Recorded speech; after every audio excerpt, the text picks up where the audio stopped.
advised.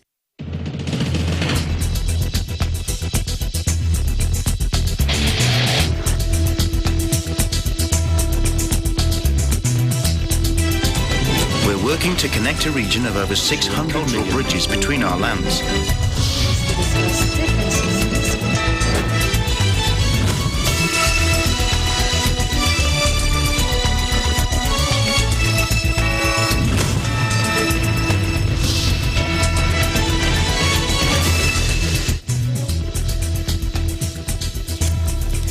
Hello and welcome to ASEAN in Focus. I'm Alma Angeles, and joining me today is from our EBC Thailand Bureau. Hello, Crystal. Hi, Alma. Yes, I am Crystal Mapa from EBC Thailand Bureau, bringing you the news in the dynamic ASEAN region. On today's headlines. Thousands of Myanmar anti-coup demonstrators defied an ongoing military crackdown following overnight raids in Yangon, in which an official from Aung San Suu Kyi's party was beaten to death and several others were detained.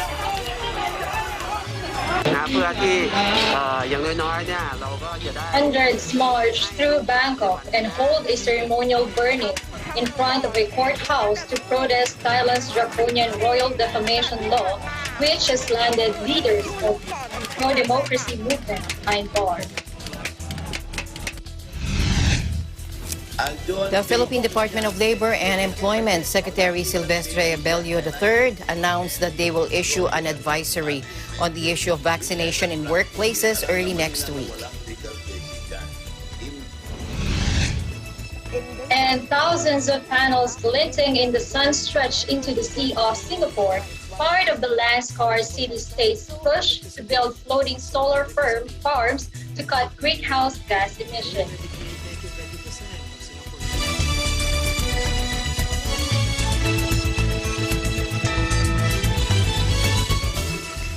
First, to the ongoing crisis in Myanmar, thousands of anti-coup demonstrators again defied an ongoing military crackdown on Sunday following overnight raids in Yangon, in which an official from Aung San Suu Kyi's party was beaten to death and several others were detained. Myanmar has been rocked by unrest since the February 1 coup ousted civilian leader Aung San Suu Kyi from power and triggered a mass uprising of people opposed to the new military junta. Wednesday was the deadliest day so far, with the United Nations saying at least 38 people were killed when security forces fired into the crowds, shooting some protesters in the head. UN Rights Office also said it has verified at least 54 deaths since the coup, though the actual number could be far higher, and more than 1,700 people have been detained. Zo Win with the National League for Democracy confirmed that some party officials were arrested in Saturday night raids, but the exact number is unknown. At least one community leader linked to the ousted NLD government, 58-year-old Kin Mong Lat, was killed during a raid at Pabedan Township in Yangon, according to Tun Chi with Former Political Prisoners Society. State-run media on Sunday warned ousted lawmakers involved in a group called the Committee representing P. Dong-Su New Tao, which is claiming to be the legitimate elected government, that they are committing high treason and could be sentenced to death or 22 years in jail.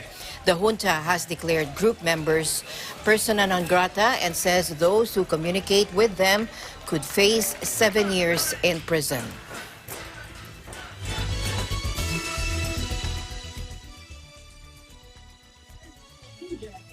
Persecution in Myanmar are being held in a detention center in the Indian territory of Jammu and Kashmir. An official said Sunday after being rounded up ahead of their expected deportation to the protest-racked nation. Let's listen in. कल मैं काम पे गया sir, बीबी ने लो गया उधर police वाला, बीबी उठा कर लो गया, रात को आया नहीं। फिर मैंने रात को बच्चे छोटा बच्चा लेके बोल रहा है, रात को पूरा रात रो रहा है। फिर हम निकल जाएंगे इधर, क्या करना? मैं बाप इधर हो जाएगा, बेटा उधर हो जाएगा, हम क्या शौक कर रहे हैं? हम तो पागल हो गया। फिर बच्चे वो चले गए, मैं निकला इधर, मेरा बीबी नहीं आया घर।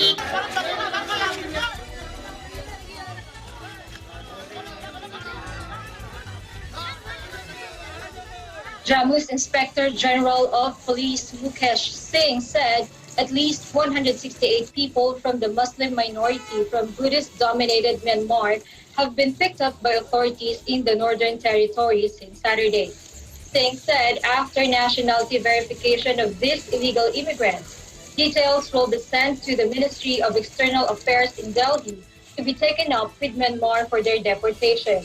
He said some 5,000 Rohingya are believed to live in Jammu and Kashmir. Most live in slums in Hindu-majority Jammu, where they say they have faced threats to their lives. It's better to shoot us all dead here than send us to Burma or Myanmar, where we will be rained with bullets anyway. A Rohingya who gave his name as Rafiq told AFP in a phone call on Sunday. The United Nations says there are 16,000 registered Rohingya in India, but many more are believed to be undocumented. The Hindu nationalist government of Prime Minister Narendra Modi has for years asked state and territory governments to identify and deport the approximately 40,000 Rohingya it says are living in India. New Delhi has described the Rohingya as a security threat and accused them of having links with the Islamic State and other Muslim extremist groups, charges denied by the community's leaders.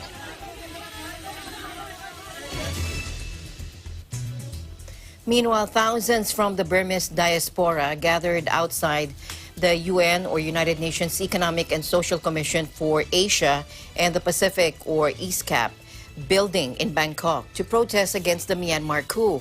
They were singing revolutionary songs and they were calling on the international community for help. Let's listen in.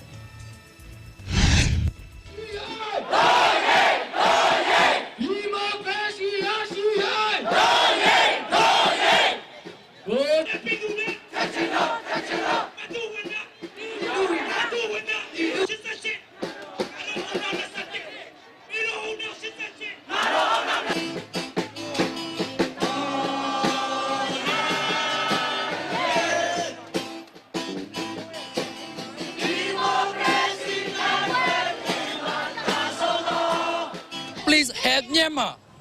We need to hear from you. Please help UN. We need help.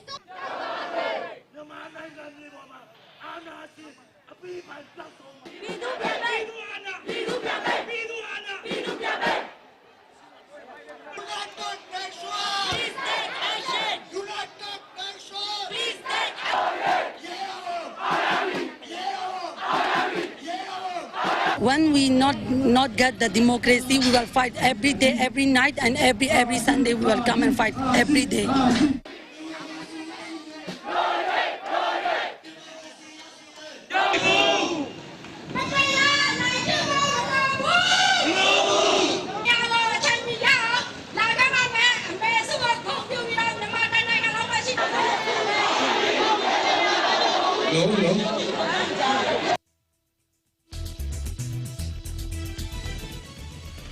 Anti-coup demonstrators returned to the streets of Myanmar Saturday, a day after a United Nations envoy urged the Security Council to hear the nation's desperate plea and take swift action to restore democracy.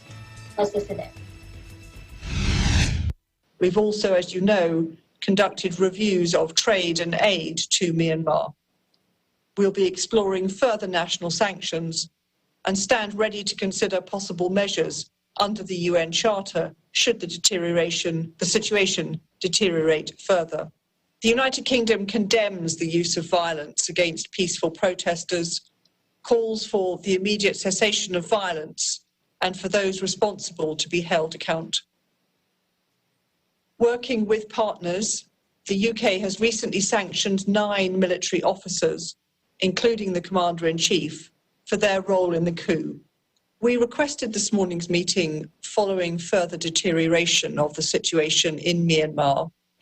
As of today, more than 50 people have been killed and many more injured since the coup began. Over 1,000 people have disappeared or are unaccounted for. The economy is in a state of deterioration and up to 1 million people face a humanitarian crisis. We reiterate our calls on the Tatmadaw to respect the rule of law, to release all of those arbitrarily detained, lift the state of emergency and all restrictions on rights and freedom with immediate effect.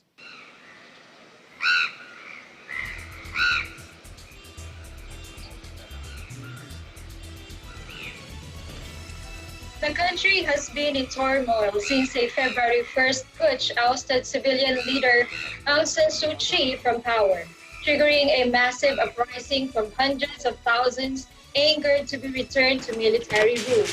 The country's vital sectors have been crippled by an ongoing civil disobedience movement, a campaign urging civil servants to boycott working under a military regime. The impact has been felt on every level of the country, which shuttered hospitals, empty ministry offices, and banks unable to operate. On Saturday, state-run media announced that if civil servants continue to boycott work, they will be fired with immediate effect from March 8. The protesters in Myanmar's commercial hub continued to defy authorities, gathering especially in Sanchung, a once buzzing township with cafes, restaurants, and bars that has emerged as a hotspot for unrest.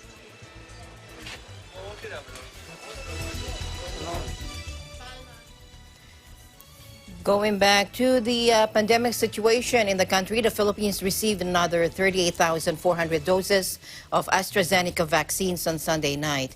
The delivery from Amsterdam via a KLM Asia flight arrived around 7 p.m. Take a look.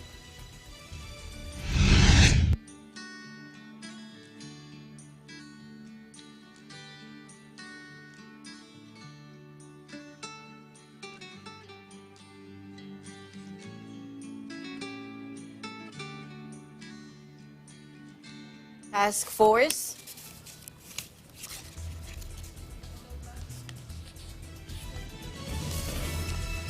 The National Task Force Against COVID-19 Chief Implementer Secretary Carlito Galvez Jr. said the deliveries completed the expected 525,600 doses secured by the national government that is part of the first round of allocated doses from the COVAX facility, a global risk-sharing mechanism for pooled procurement and equitable access to vaccines led by the World Health Organization and the Gavi Alliance. The vaccine will be immediately deployed to high-risk communities.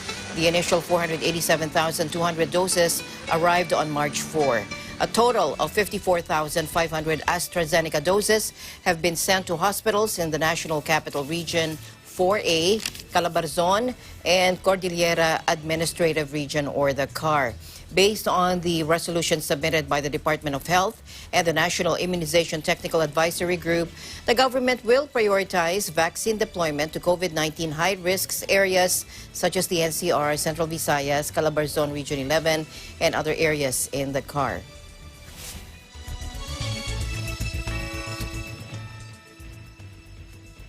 Department of Labor and Employment, or DOLE Secretary III on Saturday announced that they will issue an advisory on the issue of vaccination in workplaces early next week.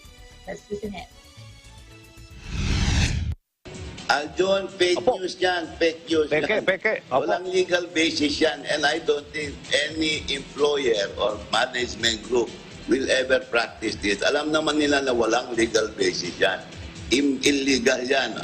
Hindi pwede na pilitin mo ang isang tao na magpabakuna kung ayaw niya. And lalong hindi pwede na gawin mong kondisyon para makapasok siya na kailangan mabakunahan mo na siya. No, that is a very illegal policy, John. Hindi pwede yan. Kung ayaw ng tao magpabakuna, hindi mo siya mapilit. Pero having said that, Daldo, ako'y nakikiusap sa ating mga kababayan, kapag nandyan na ang bakuna, magpapakuna na tayo. Yan ang the best way for us to ensure our return to normalcy. Yan po. Maliwanag Aldo, yung no vaccine, no work is an illegal policy, and I am assuring everybody that so far our office has not received any formal complaint from any labor group, from any employees group na hindi sila pinapayagang pumasok dahil hindi sila nabakunahan. Pwede silang dumiretso sa mga DOLE offices namin. Meron kaming city, municipal, provincial, and regional offices, at pwede rin sila magreklamo through our hotline 1439 and 1438. Opo. Hindi pwede, walang legal basis yun. Opo. At saka, paano mo pilitin yung ating mga kababayan ngayon na wala pa namang vaccine? O konti pa lang. Opo.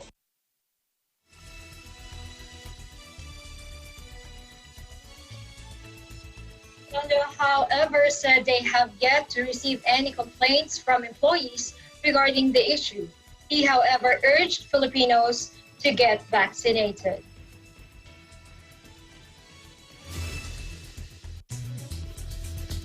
And the news continues here on ASEAN in Focus. Crystal and I will be back after this short break.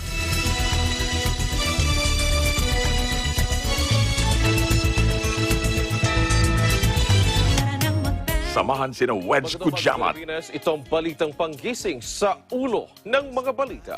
Apple David, Sa 60 katao ang isinugod sa ospital. TV Publico Economic sabotage ang mga tiwaling negosyante. at Cristel Fesalbon Pagpresyo ng gulay, makakausap natin para iatid sa inyo ang mga kaganapan at pangyayari sa bansa at sa iba't ibang panig ng mundo. Mga napapanahong isyu ng bayan. May balitang sports, entertainment at iba pang kaalaman. Simula Lunes hanggang Biyernes, alas 5 ng umaga sa paborito nyong morning show, Pambansang Almusal, dito sa Net 25. Pambansang Almusal. Impormasyong mahalaga sa taong bayan. Patas na pagbabalita. Papakinggan ang magkabilang panig. Lilinawin ang mga issue at kaagad na ihahatid ng objektibo. Mata ng Agila. Dumadagit ng pinakasariwang pangyayari, hindi lamang sa loob ng bansa, kundi sa iba't ibang panig ng daigdig. Mula sa Eagle News Teams at sa tulong ng makabagong teknolohiya, tiyak na makakalap kaagad ang katotohanan. Para sa mas matalas, malinaw at malalimang pagbabalita. Ito ang mas pinatalas na mata ng Agila. Inihahatid ng veteranong broadcast journalist na si Eli Saludar. Kasama si Binibining Pilipinas Intercontinental 2019, Emma Tiglao. At pinangungunahan ng batikang mamamahayag ng bansa, Vic De Leon Lima. Mata ng Agila. Lunes hanggang Biyernes, alas 6 hanggang alas 8 ng gabi. Dito sa Net 25.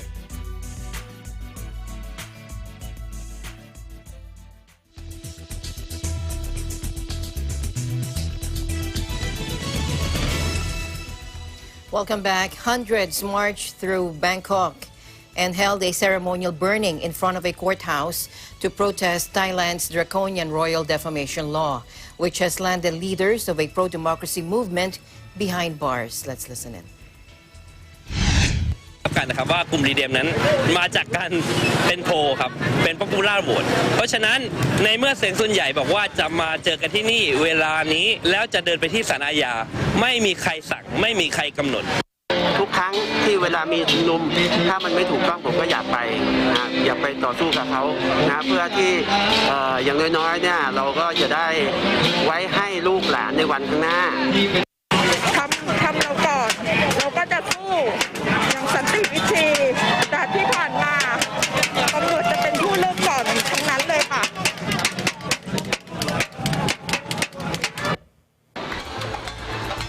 The protesters are part of a youth-led movement that kicked off last July, calling for an overhaul to Premier Prayut Chan-o-cha's government and a scrapping of the country's military-scripted constitution. They are also demanding the abolition of a ley majeste law, which shields the kingdom's ultra-powerful king, Maha Vajiralongkorn, and the royal family from defamation, and carries penalties of up to 15 years per charge. The law has been broadly interpreted to cover anything perceived as negative towards the royals, effectively muzzling critics, which is why the movement's calls for reforms have sent a lightning bolt through Thai society. As protesters marched to Bangkok's criminal court, they chanted, "Prayut, get out," and abolish 112. Abolish 112. 112 is the penal code section of the ley majeste law. Protesters chanted the names of human rights lawyer Anon Numpa and student leader Pariche Warak, better known as the Penguin. They also called for the release of An Chan, a former civil servant who was jailed in January for more than 43 years for insulting the monarchy, the harshest sentence ever handed out for lay majeste in Thailand. Around a dozen activists were arrested by the end of the night, according to an AFP journalist on the ground.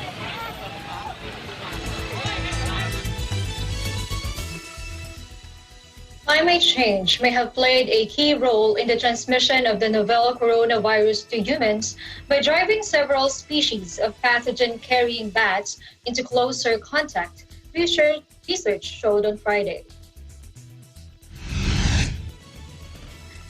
The virus, which has killed more than 2 million people and caused unprecedented global disruption, is thought to have originated in bats in Southeast Asia.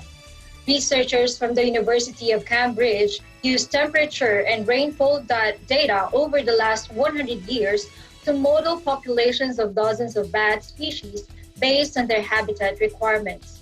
They found that over the last century, 40 species had relocated in southern China, Laos, and Myanmar, the area where genetic analysis suggests the virus known as SARS-CoV-2 first appeared. Since each bat species carries an average of 2.7 coronaviruses, the researchers said 100 strains of coronavirus were now concentrated in this hotspot area. While the precise strain of SARS-CoV-2 transmission from animals to humans is yet to be determined, Bayer said the changing climate and habitat destruction in Asia had driven virus-carrying species into ever closer contact with human populations. In other news, the Thai Consul General to Kota Bharu says about 19,000 Thai workers in Malaysia have returned home due to the economic impacts of the pandemic and the Malaysian ringgit. Now 30,000 others have stayed on. The ministry said 38,487 Thai workers work legally in Malaysia. 30,000 others working illegally in the neighboring country, according to their figures. The new wave of COVID-19 early this year, which also hit Malaysia hard, prompted the Malaysian government to invoke a state of emergency and left many Thai workers without jobs. The Malaysian government began requiring employers to take out social security coverage for migrant workers. The ministry said from January 1 last year, it raised the minimum wage to 1,200 ringgit.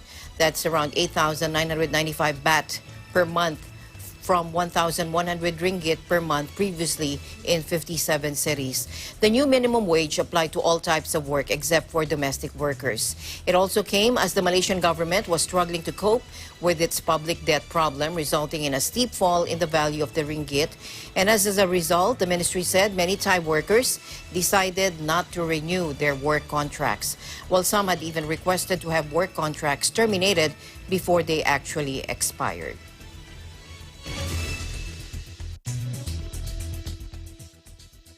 Meanwhile, in Vietnam, were confirmed 3 new cases of COVID-19 on Sunday afternoon, raising the national caseload to 2,511.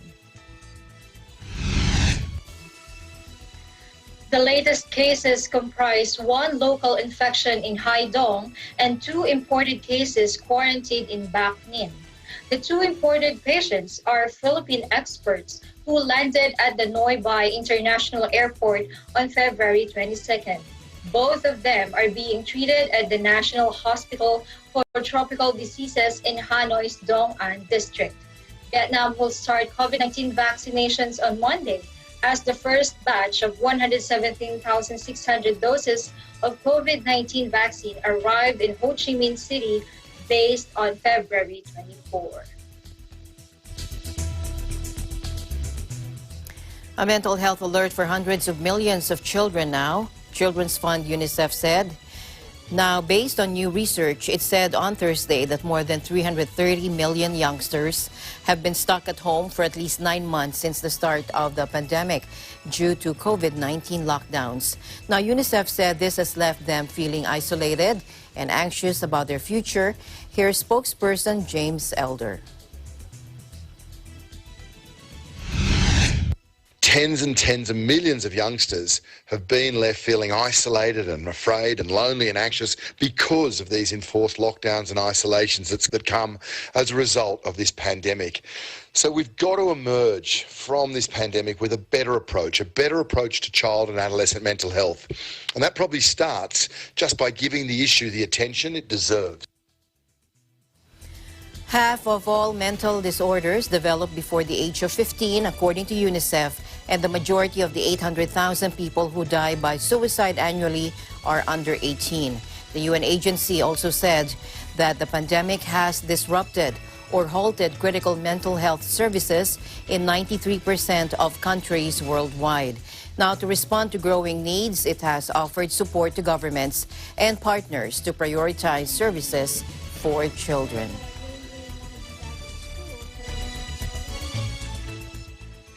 UNICEF has installed 168 empty desks outside UN headquarters in New York City. Each represents 1 million children whose schools have been entirely closed for almost a year due to COVID-19 lockdowns. As I said.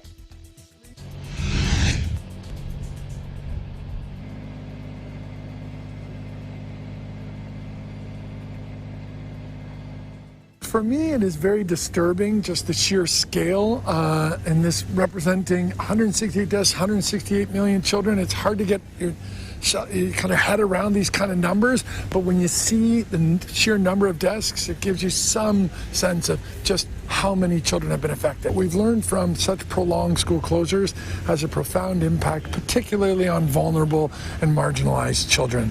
So we're calling for all governments to open schools now. Schools should be the first to open during the reopening process, to take all actions to do so safely, but to also provide comprehensive support as children re-enter the schools.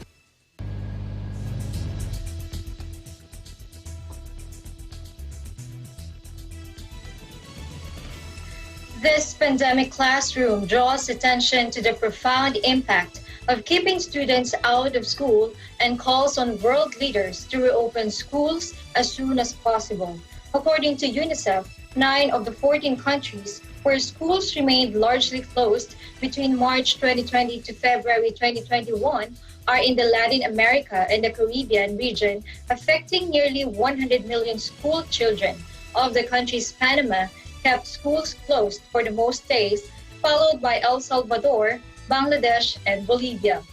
In addition, around 214 million children, 1 in 7 school children globally, missed more than 3/4 of their in-person learning, while over 888 million continue to face disruptions to their education due to full and partial school closures, according to UN data. School closures have devastating consequences for children's learning and well-being. The most vulnerable children and those unable to access remote learning are hit even harder, as they at increased risk of never returning to the classroom and even being forced into child marriage or child labor, according to UNICEF. Dr. Mike Ryan of the World Health Organization, who is also the executive director of the WHO's Health Emergencies Program, spoke about the issue of mental health during the virtual briefing last Friday. Now, he urged people to not just highlight the mental health toll of the pandemic as a problem, but to also discuss solutions. Let's listen in. Have been under. It's one thing to say that mental health is and psychological health is under pressure. That's true, but it's also the opposite of that has to be what we're doing to support and provide psychosocial support to people and communities. And I think that's what we really need to talk about, not measuring.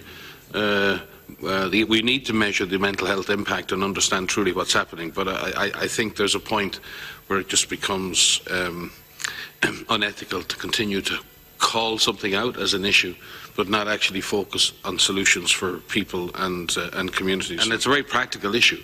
If individuals and communities are not physically and mentally healthy, it is very difficult to absorb the strain and stress of an epidemic. It is very difficult to sustain behaviours that stop the epidemic. there's one thing this virus seems to love, and that's despondency and incapacitation of our ability or willingness to stop the virus. And I sometimes wonder whether it is that impact that is the most profound. And when it comes to recovery plans, and as we all hopefully begin to look in this year, I hope, at how we're going to recover from this pandemic, the mental health and psychosocial support to individuals and communities must be central to all recovery plans, and it must be costed in to those plans.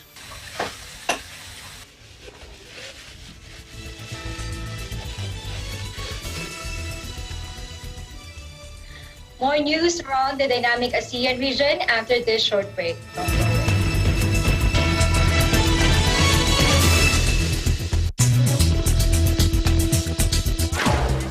Broadcast journalist Wayne De La Fuente returns on Philippine television and radio to deliver top stories and engage with the country's policymakers, shapers, and movers. Tatalakayin ang mga pangunahing balita alas 7 ng umaga mula Lunes hanggang Biyernes, live sa teleradyo ng Net25 at Radyo Aguila DCEC 1062. Kasama si Wayne De La Fuente sa Balitalakayan.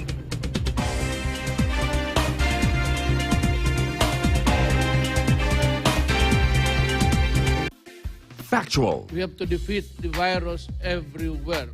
Timely information. Balanced, not only in the country, but also abroad. I'm certain of one thing. Interviews that people need to know. Watch Aguila Pilipinas. A 1-hour newscast of reports coming from regional hubs in Luzon, Visayas, and Mindanao. Know the important updates in Asia in ASEAN in Focus.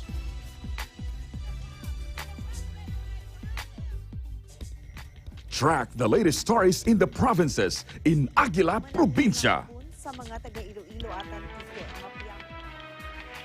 Tune into Mata ng Aguila, the evening primetime news program of Net25. Balanced and objective, Mata ng Aguila covers national and international issues, tackles news on business, health, science, and technology, entertainment, sports and human interest features, and current events.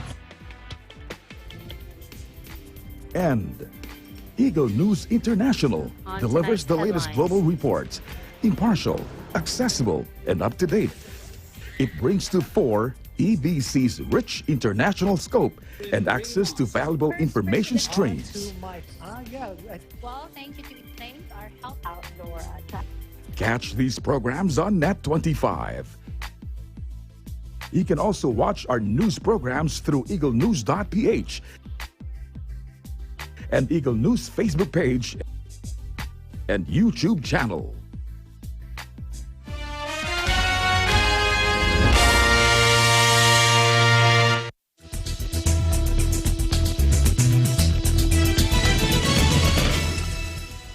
Welcome back. A forecast busting U.S. jobs report and the Senate's approval of Joe Biden's huge stimulus package helped push most Asian equities higher today, while Brent crude broke past $70 for the first time in almost 2 years after an attack on energy facilities in Saudi Arabia at the weekend. Now, traders were given a stellar lead from Wall Street, where all three main indexes surged following news that the world's top economy created 379,000 jobs in February, reaffirming the view that it is on track for a strong recovery, helped by the rollout of vaccines and the easing of lockdowns. The report came just ahead of senators passing Biden's $1.9 trillion rescue plan, setting it up to be signed off by the president by the end of the week.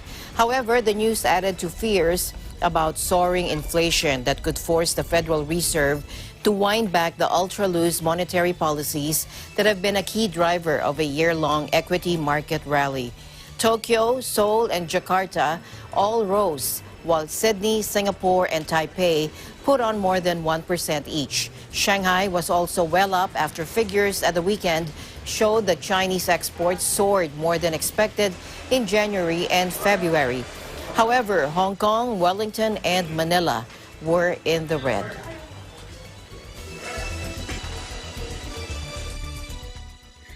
The Bureau of Internal Revenue, or BIR, has launched its mobile taxpayer identification number verifier app that lets taxpayers validate their TINs by simply typing relevant information on their smartphone.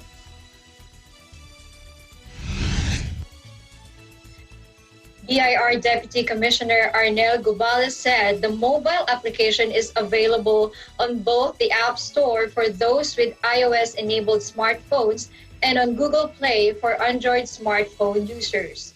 Gubales said the BIR launched the mobile app last January as part of the Bureau's digital transformation program. He said the BIR will continue to accept walk-in validation and inquiries about TINs in the Bureau's district offices to serve taxpayers with no access to this mobile service.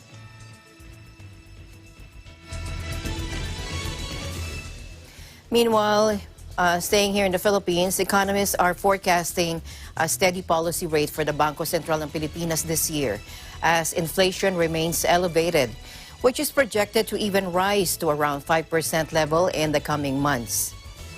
Now this after the domestic inflation rate accelerated to its two-year high in February this year when it jumped to 4.7% from a month ago's 4.2%. In a report, ING Bank Manila senior economist Nicolas Mapa said that BSP Governor Benjamin Diokno has quelled concerns about a possible policy rate hike in the near term, highlighting the supply-side nature of the recent surge in prices. Diokno, however, did indicate that monetary authorities were on the lookout for signs of second-round effects, wage or transport fare adjustments, and if the recent spike in prices could affect the inflation outlook over the policy horizon, he said.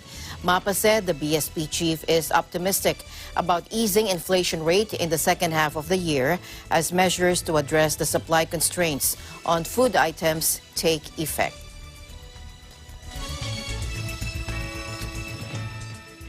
The Bureau of Customs has reported collections amounting to 2.04 billion peso in tariffs from rice imports in January, representing a 58% increase over the 1.29 billion pesos collected during the same period last year amid a further improvement in the Bureau's import valuation system. Customs Commissioner Ray Leonardo Guerrero said preliminary data show that the amount collected in January 2021 were from imports of 287,957 metric tons of rice, up by 29% from the 223,278 metric tons brought into the country last year. Guerrero's report to Secretary Carlos Dominguez III during a recent Department of Finance Executive Committee meeting was based on customs data as of February 4, 2021. Based on the BOC's electronic-to-mobile system, Guerrero said data also show that year-on-year, the average valuation of rice imports improved by 11.5% in January 2021.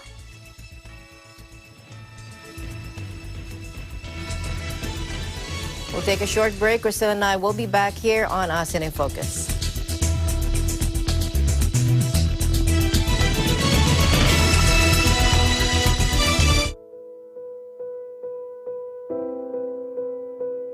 It is now time to build confidence.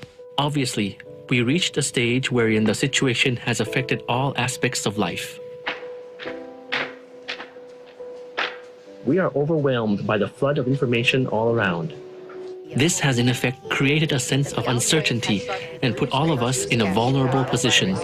But we must not allow COVID to take away the very way of life of our citizens, nor take away the hope from us that we will overcome this together. There is no such thing as too much caution or too much preparation, and therefore we must be fully prepared. For all of us, the global COVID crisis revealed three fundamental issues that are common challenges. We ask ourselves, how will we be better prepared, provide stronger frontline support? How do we build more robust coordination in all fronts? How do we keep our guard up in the months ahead and balance life in the new normal? And on sufficiency, how do we adjust ourselves to live without the overindulgence of the pre-COVID world? And there are underlying challenges of producing a vaccine, of boosting the post-COVID economy in the long term towards a future of global sustainability. Fighting COVID is now a global social responsibility, not only as citizens of your own countries, but as citizens of the world. It takes leadership and sacrifice and discipline from all of us. It is often said that in times of crisis, the true character of a person is revealed. We will together show the world our character. Have faith in each other, and wherever you call home, let's re-emerge stronger and better.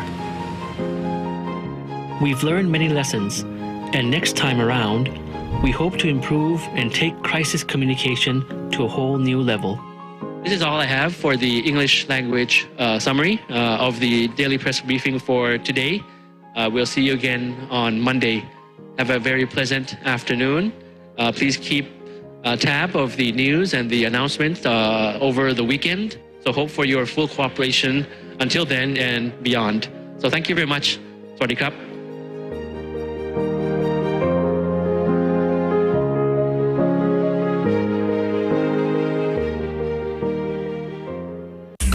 In good shape. Isn't that how we'd all like to be? But how can you be truly fit?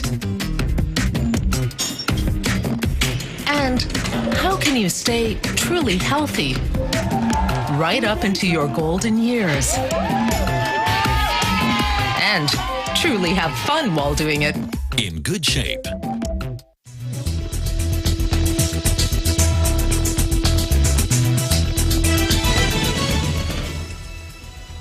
Welcome back. Animal rights activists shut down a notorious slaughterhouse in Cambodia that has killed over 1 million dogs as the country steps up efforts to end the trade in their meat. Take a look.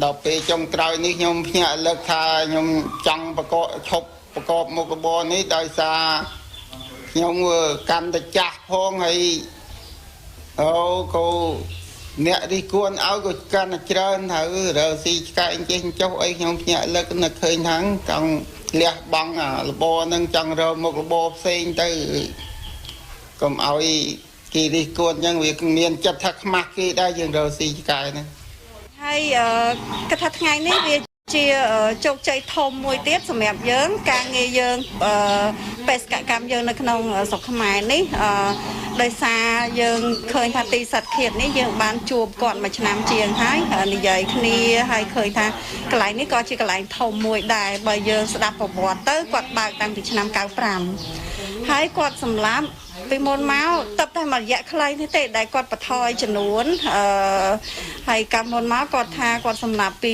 150ទៅ200ក្បាលក្នុងមួយថ្ងៃបើយើងគិតទៅវាចូលលានក្បាលហើយហ្នឹងហើយបងឲ្យវាក្រោកសិននេះ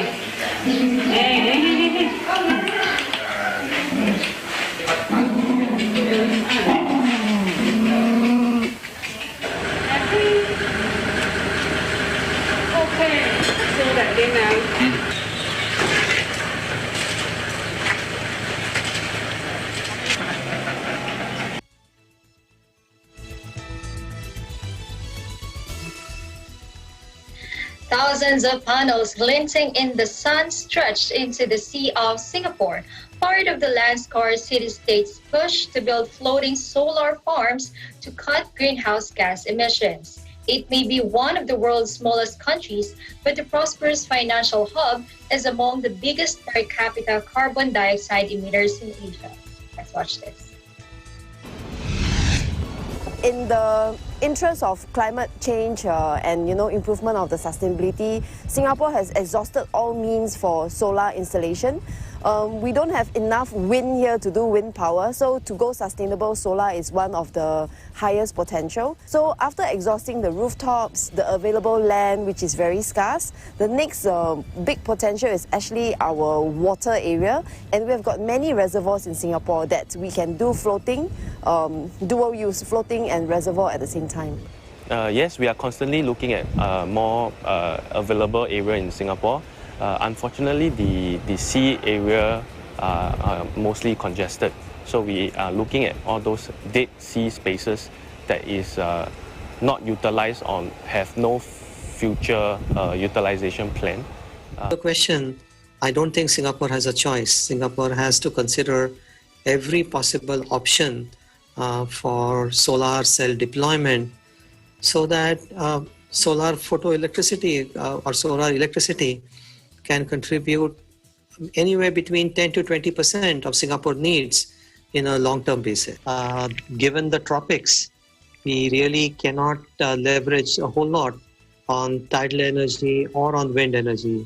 Neither tidal nor wind is strong in this part of the world. It's stronger towards the northern pole or the southern pole. Solar is also compromised because of rain, because of clouds, and really the land scarcity is also a challenge for Singapore.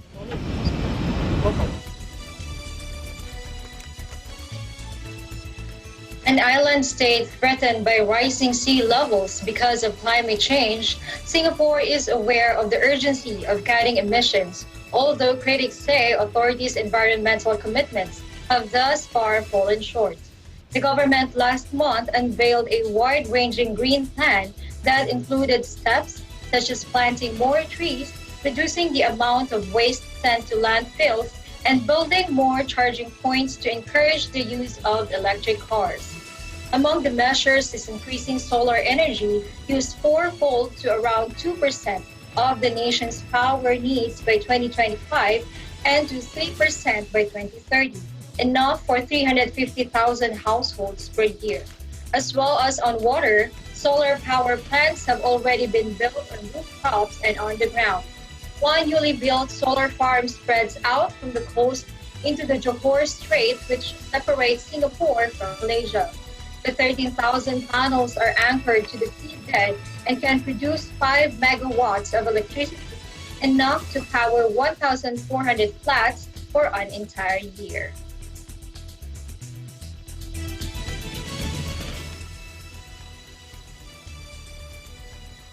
Where to place a hand, which direction to face. Young Vietnamese social media users are snapping up a popular influencer's course on posing for the perfect photo. In communist Vietnam, where 70% of the population is under 35, the classes are particularly popular with young women. Let's watch this.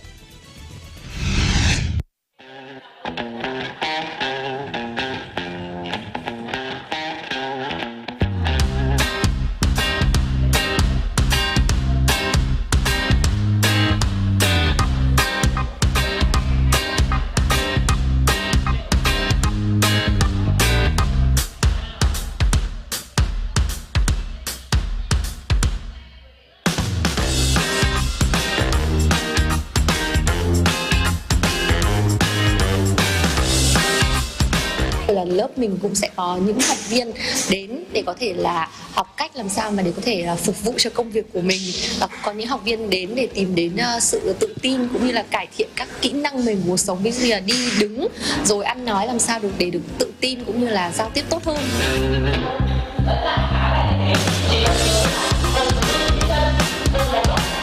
Em muốn làm một cái mẫu để cho các bạn hướng tới, như các bạn trẻ, những bạn sinh viên sắp ra trường thì mỗi giai đoạn thì nó sẽ có một cái hình ảnh khác nhau.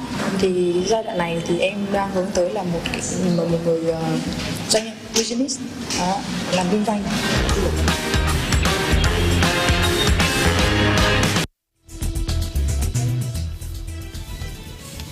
Thank you, Crystal, for joining me today. Thank you so much, Alma. And just before I go, I'd like to greet you a happy International Women's Day, Alma. Indeed. Happy International Women's Day. Yes. And that's the latest news around the dynamic ASEAN region. Thank you so much for watching. I am Crystal Mapa from EBC Thailand Bureau. We live in interesting times. And we'll see you back tomorrow. I'm Alma Angeles, and we live in interesting times.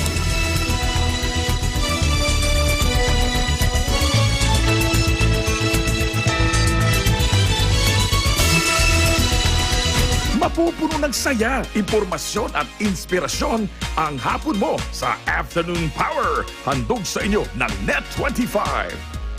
Sasabay sa inyong tanghalian ang inyong Happy Time Barkada at 12 noon.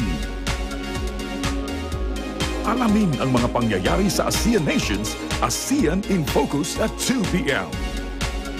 Ang inyong paboritong awit komentaryo kasama si Leo Obligar sa Piskante ng Bayan. At mga balita sa iba't ibang panig ng bansa, hatid sa atin sa Aguila Probinsya. Siksik ang hapon mo mula Lunes hanggang Biyernes, ang inyong Afternoon Power sa Net25.